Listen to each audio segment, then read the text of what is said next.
શિયાળામાં બનતી ચીકી. તો આજે તલની ચીકી બનાવીશું, પણ એમાં ખાસ કરીને એ જોવાનું હોય છે કે ગોળ કઈ રીતે પીગાળવો અને કઈ રીતે આવી ચીકી ચોટિયા વગર અને એકદમ ક્રિસ્પી બને, અને જેટલી પતલી બનાવી હોય એટલી બને. તો ખાસ કરીને ગોળ કઈ રીતે આપણે બનાવવો એ જોવાનું હોય છે. તો હવે અહીંયા તમારે જેટલી ચીકી બનાવી હોય એટલો ગોળ અને એટલા તલ લેવાના છે. તો અહીંયા મેં આ એક વાટકી ગોળ લીધો છે અને એ જ એક વાટકી તલ લીધા છે. તો આજે આપણે સફેદ તલની ચીકી બનાવીશું. હવે ગેસની ફ્લેમ ઓન કરી મીડિયમ ફ્લેમ પર, એટલે મીડિયમથી ધીમી ફ્લેમ પર આપણે આ તલને શેકી લઈશું. હવે તલ કેટલા શેકવાના છે? તો તલ છે એ એકદમ ચટકે ત્યાં સુધી આપણે આ તલને શેકવાના છે. વધારે પડતા નથી શેકવાના, પણ થોડા ઘણા ચટકવા લાગે એટલે આપણે ગેસની ફ્લેમ બંધ કરી દઈશું. મિત્રો, તમે જો ક્યારેય પણ ચીકી ના બનાવી હોય અને પહેલી વાર બનાવતા હોય તો આ વિડીયો પૂરો વોચ કરજો, કારણ કે આની અંદર ગોળનો પાયો કેટલો લેવો અને ગોળની સિરમ કઈ રીતે બનાવવી ટોટલી મેં મેથડ બતાવી છે, જેથી કરીને પહેલી જ વારમાં તમારી ચીકી એકદમ પરફેક્ટ બનશે. હવે આ તલ આપણા શેકાઈ ગયા છે. હવે બીજી બાજુ એક વાસણ લઈ લઈશું. તો આ રીતે એક ડીશની પાછળની સાઈડને મેં ગ્રીસ કરી છે ઘીથી ગ્રીસ કરી લઈશું ને સાઈડ પર રહેવા દઈશું. હવે ગેસની ફ્લેમ ફરીથી ઓન કરી આ કડાઈ મૂકી અને અંદર એક ચમચી ઘી મૂકી દઈશું. ઘી મેલ્ટ થાય એટલે આપણા ગોળ છે એ આ ઘીની અંદર એડ કરી દઈશું. ખાસ કરીને શરૂઆત થાય છે અહીંયાથી મિત્રો, કે ગોળ કઈ રીતે આપણે પાયો લેવો. મતલબ લાડવા તો આપણે એકદમ સહેલાઈથી બનાવી લેતા હોઈએ છીએ અને સુખડી પણ સહેલાઈથી બનાવી લેતા હોઈએ છીએ, પણ આ છે ચીકી. તો ચીકીમાં ખૂબ જ ધ્યાન રાખવું પડે છે, નહીં તો ચીકી છે એ આપસમાં પણ ચીપકી જાય છે અને મોઢામાં મૂકતા હાથમાં પણ ચીપકે છે અને દાંતમાં પણ ચીપકે છે. તો કઈ રીતે આ ગોળને કેટલો મેલ્ટ કરવો એ આમાં જોઈશું. તો અત્યારે તમે જુઓ છો કે ગોળનો કલર કેવો છે. હવે આ રીતે ધીમી ફ્લેમ પર ચલાવતા વચ્ચે આપણે ગોળને ચેક કરીશું. તો પહેલી વાર જ્યારે ગોળમાં આ રીતે ઉભરો આવે ને ત્યારે એક પાણીના બાઉલમાં ઠંડુ પાણી લેજો અને એની અંદર આ રીતે ગોળને એક ડ્રોપ્સ એડ કરજો. ત્યાર પછી ગોળને હાથ વડે ચેક કરવાનો છે. હવે આ ગોળ છે એકદમ હજુ પણ ચીકણો છે, એટલે હજુ પણ ચીકી માટે ગોળ તૈયાર નથી. પાછો આપણે થોડી વાર ચલાવીશું અને પાછો આપણે આ જ રીતે ચેક કરીશું. તો વચ્ચે આ રીતે ચેક કરતાં પછીથી આપણે ગોળ જે જોઈએ છે એ રીતે આપણે ગોળ મળે છે, અને ગોળનો કલર પણ ચેન્જ થઈ જાય છે ને ગોળમાં એકદમ સરસ સિરપ બની જાય છે.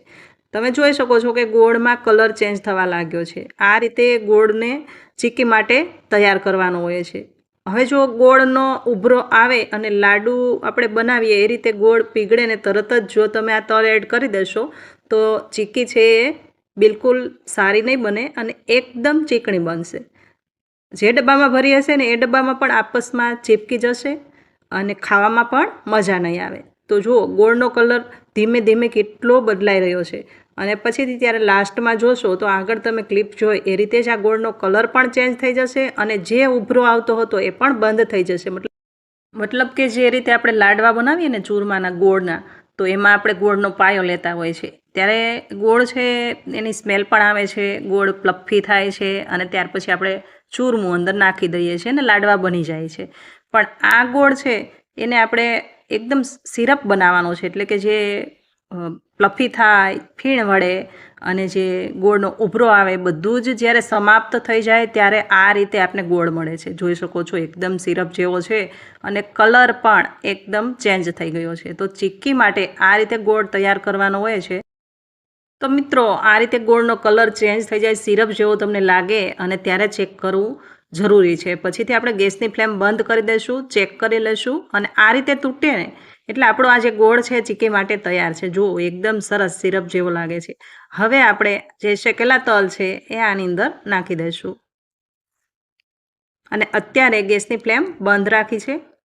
હવે હળવે હાથે આ રીતે બધા જ તલ આ કડાઈની અંદર આપણે નાખી દઈશું અને ધીમે આને મિક્સ કરી લઈશું. હવે કેવું થાય છે, જ્યારે આમાં તલ નાખો ને ત્યારે આ ગોળ છે એ ફટાફટ જામવા લાગે છે, એટલે કે તમને મિક્સ કરવું મુશ્કેલ બને છે.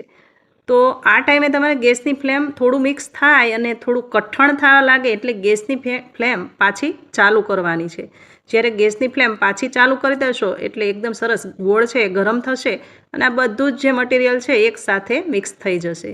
અને ત્યાર પછી જેમાં પણ તમે તૈયાર કરીને ગ્રીસ લગાવીને થાળી હોય કે પ્લેટફોર્મ હોય કશે પણ આને ઢાળી શકો છો. તો હવે ગેસની ફ્લેમ બંધ કરી દઈશું અને જે થાળી આપણે ગ્રીસ કરીને રાખી એના પર આને ઢાળી દઈશું. અને જો પ્લેટફોર્મ હોય કે થાળી હોય કશે પણ તમે આને ઢાળો ને ત્યાર પછીની પ્રોસેસ છે ને એકદમ ફટાફટ ચાલુ થાય છે. એટલે કે હાથ તમારો ફટાફટ ચાલવો જોઈએ. બાકી આ છે એકદમ જાડું ને ઘાટઘૂટ વગરનું રહી જશે. એટલા માટે આ રીતે એક વાટકો લીધો અને વાટકામાં પાછળ ઘી લગાવીને આ રીતે કર્યું, પણ વાટકામાં બરાબર ફાવ્યું નહીં. એટલા માટે મેં આ રીતે નાની કટોરી, તમે લોકોએ મારી જોઈએ જ છે, કટોરીની પાછળ ઘી લગાવીને આ રીતે પ્રેસ કરતાં એકદમ લપસાવી અને આને એ જેમ બને એમ પતલી કરવાની છે. તો આ રીતે જે થાળીની સાઇઝ છે એ પ્રમાણે આ આવી જશે. એટલી આપણે આને એકદમ સરસ ગોલ વણી લઈએ. એટલે કે આ રીતે આ જે મારા હાથમાં કટોરી છે એનાથી પ્રેસ કરી અને ઢાળતા જઈએ. હવે આની જગ્યાએ તમે મમરાના લાડુ બનાવતા હોય ને તો પણ ફટાફટ જ આ પ્રોસેસ મતલબ લાડુ વાળવાના હોય છે. એટલે હાથ પણ ખૂબ જ લાલ મટોળ થઈ જાય છે. અને આ વાટકી જો, આ વાટકીથી મેં આને પ્રેસ કરીને ઢાળેલી છે અને હાથ પણ લાલ થઈ ગયો છે. હવે આને આપણે ઠંડી થવા દઈશું. તમને થશે કે હવે આને આપણે કઈ રીતે ઉખેડીશું, મતલબ કે થાળીના તળિયે છે કઈ રીતે આને અલગ પાડીશું. તો જુઓ કે આ બિલકુલ અલગ પડતી નથી. આપણે તાવેથાથી પણ પાડી જોઈએ તો મને લાગે છે કે એનાથી પણ શક્ય નથી. તો હવે આ થાળીને આપણે શું કરીશું, એના માટે આપણે થાળી બાજુ પર મૂકીશું, ગેસની ફ્લેમ ફરીથી પાછી ઓન કરીશું અને આ ફ્લેમ પર આ થાળીને આપણે થોડી એવી ગરમ કરીશું. પછીથી આપણે તુરત જ આ ફ્લેમને બંધ કરી દઈશું અને ફટાફટ આપણી જે ચીકી છે એ બહાર આવી જશે. તો છે ને જબરજસ્ત આઈડિયા. એટલે કે કેવું છે, ઘણી વખત આપણે તાંબાના હોય, પિત્તળના હોય, સ્ટીલના હોય કે એલ્યુમિનિયમના હોય, ઘણા બધા વાસણો લાવતા હોય અને એમાં સ્ટીકર લાગેલા હોય છે. એટલે ઘણીવાર એવું હોય કે અંદરની સાઈડ પણ સ્ટીકર હોય છે. તો કન્ફ્યુઝ થતા હોય કે કઈ રીતે હવે આ સ્ટીકરને કાઢીશું. હાથથી ઉખેડવાથી તો ઉખેડતું નથી. એટલે એ વાસણ હોય એને ગરમ કરીએ ને એટલે સ્ટીકર નીકળી જાય. બસ એ જ રીતે આ ચીકીનું છે કે આ રીતે આપણે આ થાળીને ગરમ કરી એટલે ગોળ છે એ થોડો પીગળ્યો એટલે આ ચીકી છે એ બધી આપણી બહાર આવી ગઈ. હવે આ ચીકીને આપણે સાઈડમાં ઠંડી થવા દઈશું. થોડી મીડિયમ ઠંડી હોય ત્યારે આ રીતે કેંચી વડે મેં કાપેલી છે, તમે ચપ્પુ વડે પણ કાપી શકો અને આ રીતે જેવા જોઈ એવા ટુકડા આપણે કરી લઈશું. તો આ રીતે આ ચીક્કી તૈયાર થઈ છે. હવે તમને થોડો પણ આ વિડીયો ઇન્ફોર્મેશનવાળો લાગ્યો હોય, તમને કંઈ જાણવા મળ્યું હોય, કંઈ શીખવા મળ્યું હોય તો વિડીયોને એક લાઇક કરી અને કોમેન્ટ કરજો. ચેનલ પર નવા આવ્યા હોય તો ચેનલને હજી સુધી જો સબસ્ક્રાઈબ ન કરી હોય તો મારી ચેનલને સબસ્ક્રાઈબ પણ કરી લેજો. જો તો આ જે ચીક્કી છે એકદમ સરસ બની છે, આપસમાં ચીપકતી નથી, હાથમાં પણ ચીપકતી નથી અને મોઢામાં ખાતા પણ દાંતમાં પણ ચીપકતી નથી.